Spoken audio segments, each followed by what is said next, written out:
Hello guys, আসসালামু আলাইকুম। It's my Farhana Tapasi family blog.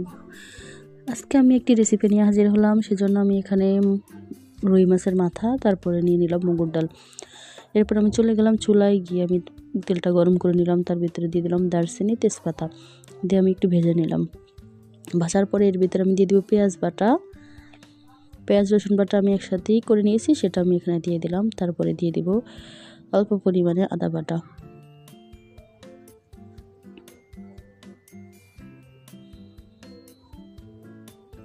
আদা বাটা আমি এখন দিয়ে দিলাম। তারপরে এটাকে ভালো করে ভেজে নিব।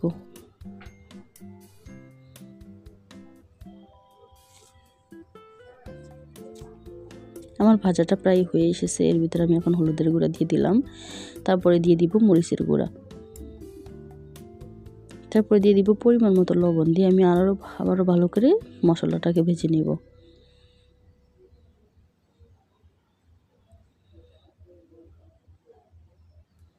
এরপর আমি রুই মাছের মাথাগুলো দিয়ে দিলাম। দিয়ে পরিমাণ মতো পানি দিয়ে এটাকে ঢেকে দিব।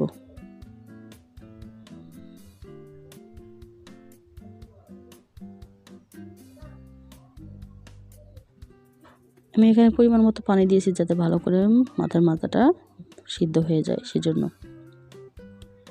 তারপর আমি এখন ঢাকনা দিয়ে ঢেকে দিব। অন্যদিকে দেখেন আমার মাছটা প্রায় সিদ্ধ হয়ে এসেছে। এর ভিতরে আমি এটাকে এখন ভেঙে নিব। আমি এটাকে সবটা আস্তে আস্তে করে ভেঙে নিব, ভেঙে ঝুরঝুরা করে ফেলবো।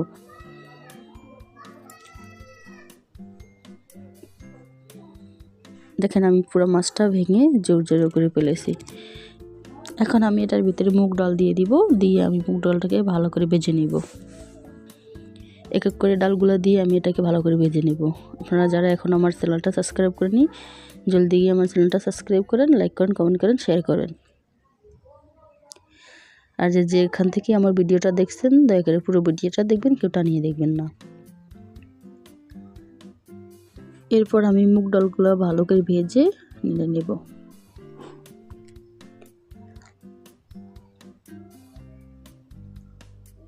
মুগ ডালগুলো এক এক করে আমি ভালো করে নেড়ে নিতেছি। এখন আমার ডালটা লেগে আসতেছে। তারপর এখন ভাজা শেষ হলে এর ভিতরে আমি দিয়ে দিব পানি। আমি এখানে পরিমাণ মতো পানি অ্যাড করলাম যাতে ডালটা সিদ্ধ হয়ে যায়।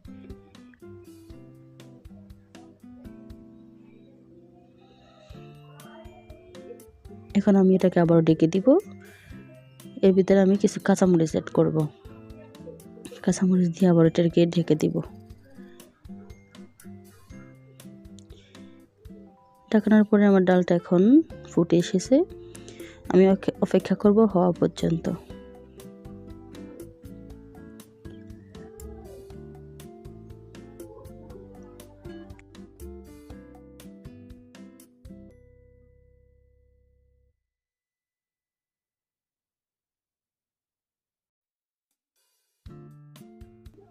ডালটা যখন ঘন হয়ে আসবে তখন আমি এটাকে নামিয়ে ফেলব। এর ভিতরে আমি একটু জিরা বাটা অ্যাড করলাম। আপনারা চাইলে প্রথমেই দিতে পারেন, আমি এটাকে লাস্টে দিয়েছি যাতে গ্রানটা স্মেলটা ভালো আসে সেজন্য। তারপরে দিয়ে দিলাম ধনিয়া পাতাও অ্যাড করলাম। এখন আমি ডালটা নামিয়ে ফেলবো। এতে আমার রুই মাছের মাথা দিয়ে মুগ ডাল দিয়ে মুড়িঘণ্টার রেসিপিটা রান্না হয়ে গেল। দেখেন দেখতে কতটা লোভনীয়, কতটা সুন্দর দেখা যাইতেছে। খেতে অসম্ভব মজা। আপনারা এইভাবে ট্রাই করে দেখতে পারেন। সবাই ভালো থাকবেন, সুস্থ থাকবেন। আল্লাহ হাফেজ।